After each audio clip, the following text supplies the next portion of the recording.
Cold. Yeah, at least I am. To the bone. Does put you in a crappy mood. So, time to talk about antinatalism again. Yay! Anyway, SufferingSucks did a video. Rabbit 8 did a video. I hope to make a response to that, but, we'll see how the time goes. So I'll handle the shlockofgod guy first. He's very polite, nice in some ways, but, very patronizing and insulting in others. But anyway, he's making this argument that there's no moral imperative here, that we haven't convinced him. My. Really, the proof has, we have to prove it beyond an unreasonable fantasy. They're not looking for proof, logical proofs. They want proofs that will annihilate their wishes and hopes, not ones that merely demonstrate a truth. And so, because we can't make out the victims to be bloody enough, the prospect of living a horrific life blighted by years or decades of mental torment doesn't scare them. Doesn't shrivel them up any. It does reduce our number of weapons when they can just say something like, I can do 6 million Jews in a concentration camp stand on my head. No big deal. I can contemplate civil war. No big deal. I can contemplate, the trail of tears and the annihilation of entire nations of people. Yeah, no problem. I can skip right past that. You're not scaring me with your naysaying and your depressiveness. It's just, and I haven't gotten to the Inquisition, the Dark Ages, where we tortured people. We made instruments. People actually sat around and said, let's come up with devices to torture people with. That doesn't bother you. It doesn't scare you. It doesn't horrify you. You've seen, Saw 14. What do you care? Torture, horror, guts, gore? Yeah. Bring it on. Yeah, so what am I going to do? Yeah, that's right. I can't scare you. I can't put the fear of life into you. And you're going to just argue back at me with, look, I've been totally raised by the Borg, and they've indoctrinated me into this fluffy life idea, and I'm totally into the whole chasey thing. So you haven't convinced me. Well, no surprise. But anyway, I will tackle your argument here. So you're saying there's no moral imperative. I think that's the word you used. What moral principle? The principle would be theft. The principle would be the negligence, the, what do you call that? Endangerment. Reckless endangerment. How about that one? Look, we've made all these analogies, but I'll run through them again quick. As the gambling one, which I just think is slam dunk. You just can't get out of that one. What somebody's doing when they're nadling is they're rolling dice with something else's welfare. They're assuming they're at the table, they're going to roll these dice, and it's their assumption that everything's going to be okay, that they're going to win. They're certainly not going to lose. And if they do lose, they'll be able to do something about it. That it won't be a loss somehow. Somehow they won't really lose. And the reason why they have that feeling is because they're not rolling with their own welfare. They're not. They can calculate the risk to themselves. They can't really calculate the risk to somebody else. I think they can, but they don't wish to. That's the plain truth of it. And so what they're doing is not much different than me playing with matches right next to your house. And I'm just going to decide that I want to play with matches. I'm going to play next to your house. And if it burns it down, too bad, fella. because I wanted to play with matches. That's another analogy, actually. So let's stick with the gambling thing. So yeah, you're assigning a risk for somebody else. You're gambling with their material welfare. It's that simple. It is basically gambling where if you lose, the third party loses their house. You're like gambling with somebody else's property. Now, obviously, you could see there would be reason to have laws against such behavior, that it would violate an ethical or moral principle to be gambling with somebody else's house. It's not your right. It's a trespass. It's an imposition. All right, the other analogy was the drunk driver one, where, again, because you want to do something, not because you need to, not because you have to, no emergency here, because you want to, there's an extra risk that you're going to be imposing, a risk of real and substantial harm.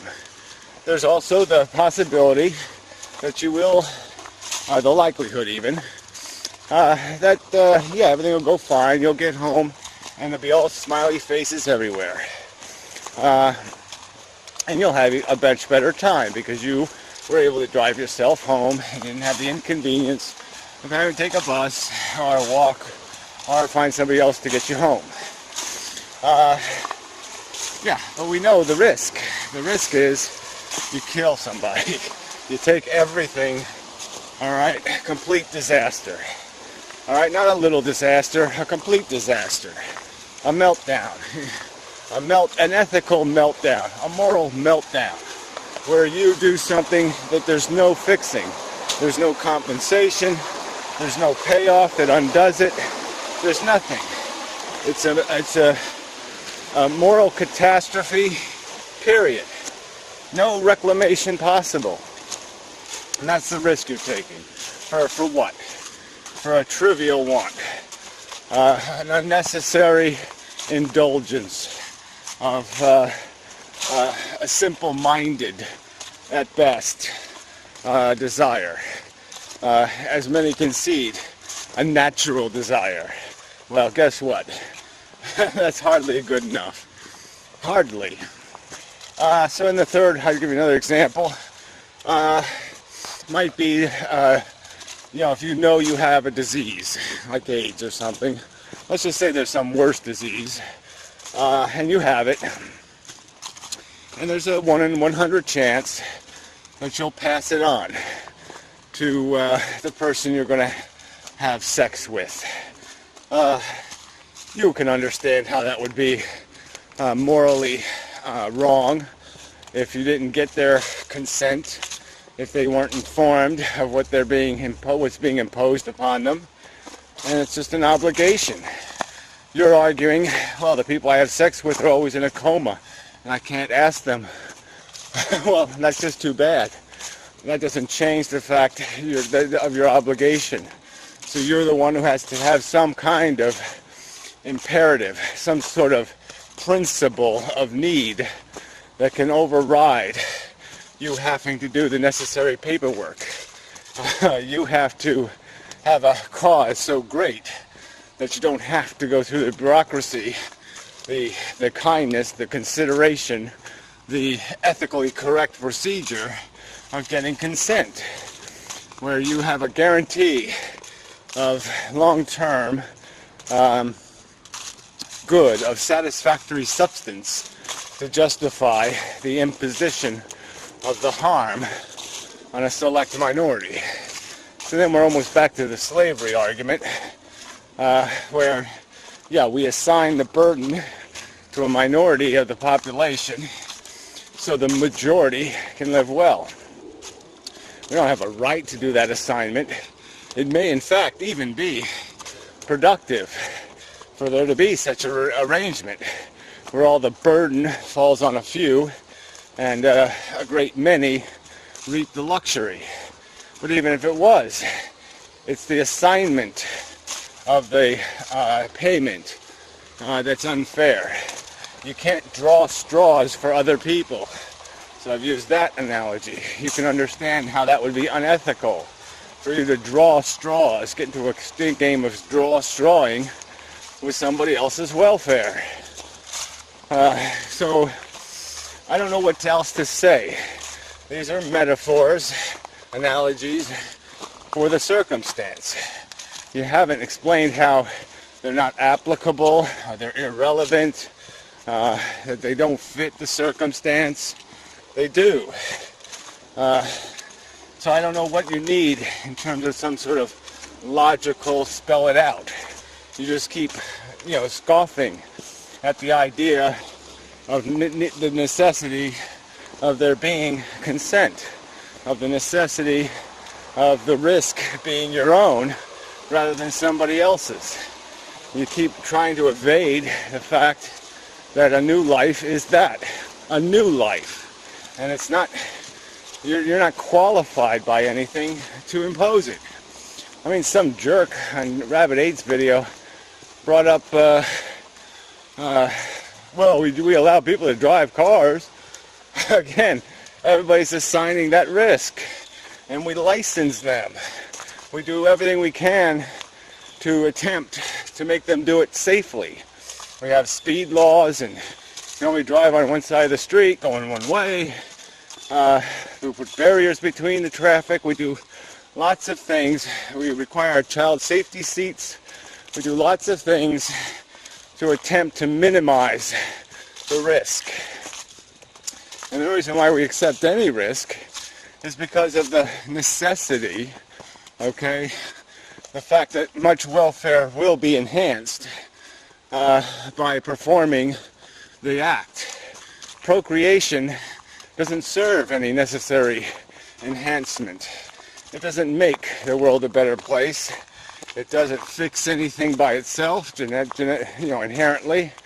It isn't intrinsically productive. So it has none of the obvious mission statements necessary that defend and justify the fact that we accept a risk of automobile conveyance. And even when we do that, we understand the idea of negligence. We impose responsibility on people for recklessness. Again, none of these issues even come up with something as vital as creating new life forms. And we know why these issues don't come up is because of the religious heritage, because it was a presumption that God says so, and that God sanctions fruitful multiplication. And that's the only reason why this behavior hasn't been subject to any kind of scrutiny, social scrutiny. But we know also that we've paid a huge price for that lack of scrutiny. We have whole huge populations basically extorting societies into subsidizing their reproductive decisions. We create welfare states by subsidizing this natal behavior and allowing people to just hold up a baby and say, provide for me or I'll harm this innocent creature. And that's part of the irony here, is that you people seem to understand the concept that babies grow into human beings when you're talking about public education and health care and other necessities of developing a responsible citizen, and yet you deny the implications, when we're talking about taking responsibility ahead of time before you step into the mess. So that's sort of a big joke that you get it when it's to your advantage, obviously, in an argument, and you don't get it when it's to your disadvantage. So this is just, I don't know what you need in terms of a logical statement. I would still argue that you're the people with the burden of proof. You're the one putting something at risk. You're the one creating the need for a concern. There'd be no need for my concern. There'd be no need, even my inconvenience is part of your inequity, part of your iniquity, or whatever, part of your crime. Because now you oblige me to be concerned. Because now you've imposed upon me this problem to take care of. This problem that will need service and attention. I'll have to give it thought. I'll have to argue. I'll have to do all this crap because you people keep imposing. Just as I'm stuck with a bunch of feral cats to worry about and take care of because some other asshole thought it was fun to watch new ones pop out of old ones. Why should it be my problem? Why should I have to clean up your mess? Why should I have to worry about your mess? So your imposition not only goes to the individuals you harm through risk that you put at jeopardy through your whatever indulgence of your native desire, however to generously state that, but you also impose upon me because now I have the necessary human concern where I'm not going to just let things be harmed in front of me. So now I'm going to have to invest my welfare and capital in worrying about the future you're forcing to exist. So screw you for that too. Screw my parents for having me. Screw the rest of you for obliging me to have to fight this battle to stop you from making a mess that doesn't need to be made. Yeah, bastard. So anyway, that's for the video and such. Oh God, miserable day. Yeah. Anyway, I just really, oh God, I hate being alive lately. Anyway, till next time and such. So forth and whatnot.